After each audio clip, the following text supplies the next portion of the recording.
This boy has been with me for 14 years. He and I started together down in them honky-tonks in South Alabama about 14 years ago. And if you don't believe it, we got scars to prove it. He's a good boy, though.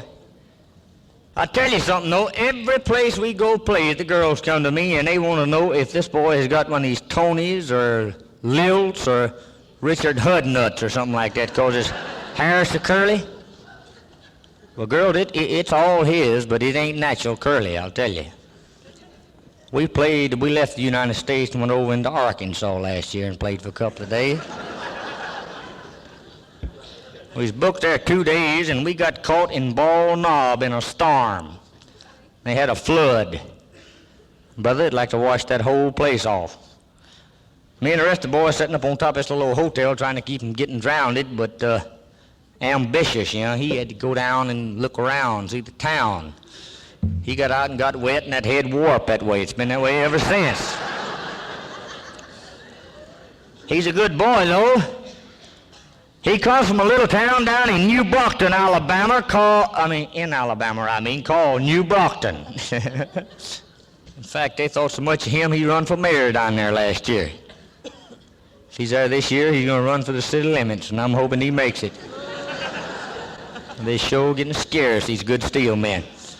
This boy's sort of like my right arm to me. Don Helms, there he is. Make him welcome.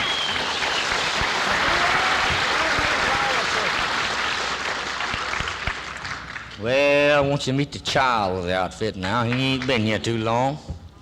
He'd been with us about 5 years. I like to talk about him because his ears turn red all up here and look like a neon sign or something. He's a good boy, though. Everything he steals, he mails it straight home to his mama. He don't waste no time.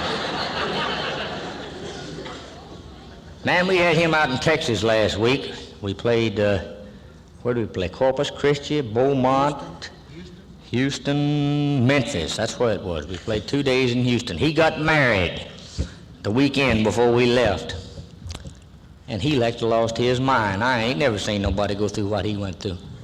Walk up and down the hall of that hotel and just wring his hands and cry, pull his hair.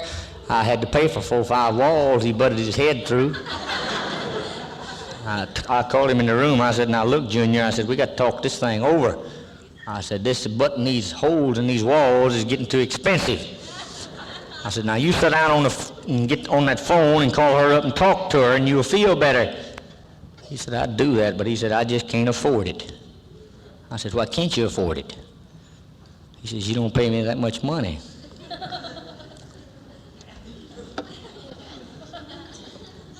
I said, well, write to her. He said, I just don't even feel like going to the post office. I said, well, you write it and I'll mail it. Boy, he sat down and he composed her a letter I wished you could have seen. It looked like one of these here summer deluxe editions of a Citizen Roebuck catalog. I started at the door of that thing. He said, whoop. He said, I ain't through. I just thought of something. I brought it back, and down at the bottom of the last page, he put, P.S., darling, I'm sending you a check for 1,000 hugs and kisses. Now, that really done the boy good, I'll guarantee you. I carried that bundle on down to the post office, and they charged me $9.67 to mail it to Nashville. But it was worth every penny of it. He had more vim, vigor, and vitality than the whole bunch did for the next about 4 days, I reckon it was. But he ain't felt too good since Friday morning. We was in the Rise Hotel there in Houston, Texas. All of us live in the same room. We can't afford a room apiece. That costs too much. We laying in there, and the bellboy goes kicking on the door, and we all jump up in our night shirts to see what's going on. He got a telegram for Jerry Rivers. And he gets the telegram, we all peeping over his shoulder to see what it is, and it's from his wife. If I'd have been her and wasn't going to wire him no more than that, I wouldn't have wired him nothing at all. All she said was, thanks, darling, for the check. Said the Iceman cashed it this morning.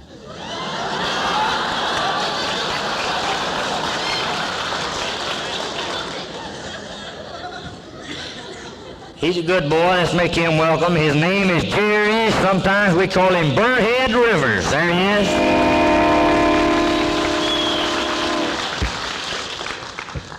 Now here's a young man that we borrowed from Lou in his outfit that is one of the finest bass players that we've run into in a long time.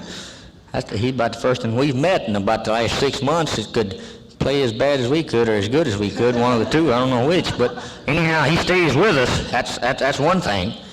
We played the West Coast for 3 weeks, and we ain't found one yet that could stay with us. He either left us or we left him, one of the two. Who's that you gonna get married to? Laura? Laura? Tuffy wants me to sing you a pretty song. Because he is figuring on engaging your hand in marriage next week. Next week? Next Sunday. Well, sir, all the things I could tell you, but it wouldn't do you no good. I'll never forget the morning I started getting married. The old man called me in the back room, and he had a double-barrel shotgun, had both barrels cocked. He said, boy, he said, I'm fixing to kill you. I said, for what? He said, you fixing to get married, ain't you? I said, yeah. I said, you ain't gonna kill me on my wedding day, are you? He said, yes, sir. I said, I'm gonna blow you in two right now. I said, why? He said, well, he said, if I kill you now, he says, you'll die quick. He says, if I let you get married, you'll sort of ooze out, huh? This boy does. He plays awful fine bass. We're awful glad to have had him put up with us today. Let's give Tuffy a great big hand. Would you do that, huh? That's his name, Tuffy. You better stand over here. He's liable to take one of them cauliflower ears off of you in a minute there. There ain't no telling. Friends, here's a tune a lot of the folks have asked for. Let me get this rope undone. I ain't never got used to these things yet.